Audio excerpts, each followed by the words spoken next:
তোমরা দেখতে পাচ্ছ যে ইদানিংকালে অনেক বড় ছোট ইউটিউবারদের কিন্তু চ্যানেলে স্ট্রাইকস আসছে, 3টে করে স্ট্রাইক চলে আসছে। এবং অ্যাজ পার স্ট্রাইকের যে রুলস আছে ইউটিউবের, যে 90 দিনের মধ্যে 3টে স্ট্রাইক এলে তখন চ্যানেল কিন্তু টার্মিনেশনের পর্যায়ে চলে আসে। তখন তুমি অ্যাপিল করতে পারো, 7 দিন টাইম দেওয়া থাকে। কিন্তু সেই স্ট্রাইকস যে দিয়েছে তার সাথে তোমার কথা বলার জন্য সুযোগ দেওয়া হয়, কিন্তু স্ট্রাইকস যে চলে আসছে সেই জিনিসটার থেকে বাঁচার কিন্তু রাস্তা দরকার। তারপরের ব্যাপার হচ্ছে যে জাস্ট 3 দিন আগে আমার কাছে কিন্তু একটা মেল এসছে।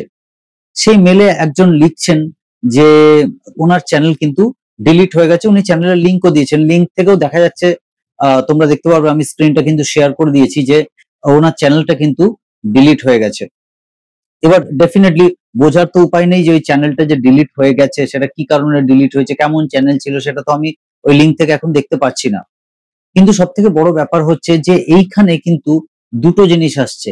এক হচ্ছে যে চ্যানেল যে ডিলিট হয়ে গেছে, হয়তো ওনার চ্যানেল কোনো রকম কোনো হ্যারাসমেন্ট হোক বা কোনো রকম কোনো অপ্রীতিকর কোনো দৃশ্য বা কোনো রকম এমন ব্যাপার যে যেটা ইউটিউবের যে রুলস অ্যান্ড রেগুলেশনস আছে তার গাইডলাইন্স এর বাইরে চলে গেছে, সেই জন্য চ্যানেল হয়তো টার্মিনেটেড হয়ে গেছে সার্কামভেনশন পলিসির আন্ডারে।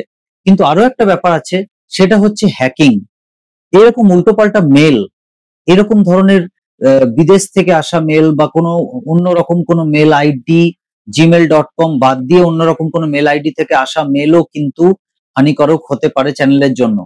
আগে কিন্তু চ্যানেলকে ডাইরেক্টলি একদম যে ইউটিউবার আছে তাকে ব্ল্যাকমেলিং করে কিন্তু চ্যানেল হ্যাকিং করার একটা চেষ্টা করা হতো, কিন্তু আজকাল যেটা করা হচ্ছে সেটা কিন্তু আরো অনেক রকম নতুন।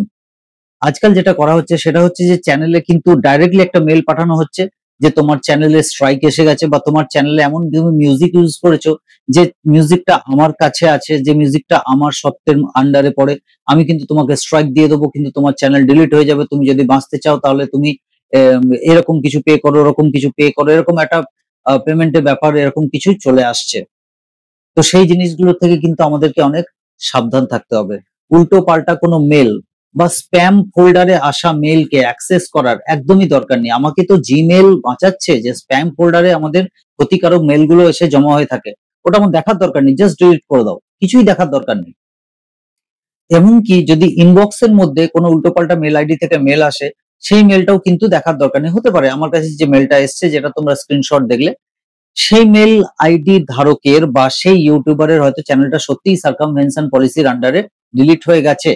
হয়তো ওনার চ্যানেলের সাবজেক্ট এমন কিছু ছিল যেটা ইউটিউবের গাইডলাইন্স এর বাইরে পড়ে। সেটা থেকে তো অবশ্যই সাবধান থাকতে হবে, কারণ আমরা কিন্তু সবকিছু জেনে বুঝে ভুল করি।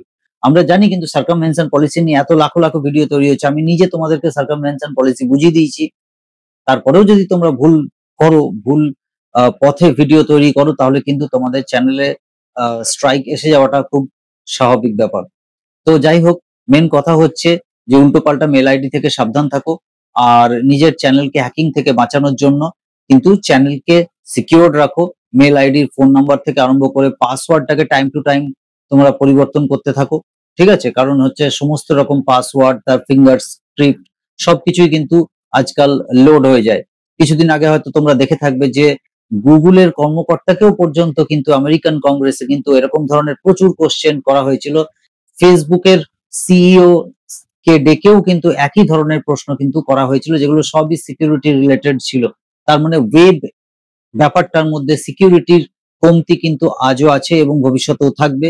সেই জায়গা থেকে তোমাদের যে মেন উপার্জনকারী ওয়েবসাইট ইউটিউবের চ্যানেল, সেটাকে যদি বাঁচাতে হয় তাহলে প্রাকৃতিক ভাবেই তোমাদেরকে কিন্তু গাইডলাইনটা মেনটেন করে চলতে হবে। তোমাদেরকে নির্দিষ্ট রকম ভিডিও তৈরি করতে হবে, এবং এমন কোনো ভিডিও যেটা খুব তাড়াতাড়ি ভিউজ আনতে পারে কিন্তু যেটা লোকের পক্ষে ক্ষতিকারক, ভিউয়ার্সদের পক্ষে ক্ষতিকারক, এরকম ধরনের কোনো ভিডিও তোমরা বানিও না। তো আশা করি যে নলেজ গুলো আজকে তোমরা পেলে এই ভিডিওতে, সেগুলো তোমাদের কাজে আসবে। যদি তোমাদের এই ভিডিওটা ভালো লেগে থাকে, ভিডিওটাকে লাইক করে দাও, আর যাদের সত্যি দরকার আছে তাদের কাছে ভিডিওটাকে পৌঁছে দাও তোমরা শেয়ার করে। আর এই চ্যানেলে এসে যদি তোমরা এরকম ধরনের ভিডিও প্রথমবার দেখছো, তাহলে চ্যানেলটাকে অবশ্যই সাবস্ক্রাইব করে রাখো, কারণ ভবিষ্যতেও কিন্তু এরকম ধরনের কার্যকারী ভিডিও কিন্তু তুমি আমার চ্যানেলে পেতেই থাকবে। তো চলো আজকে ভিডিওটাকে এখানেই শেষ করছি। জয় হিন্দ।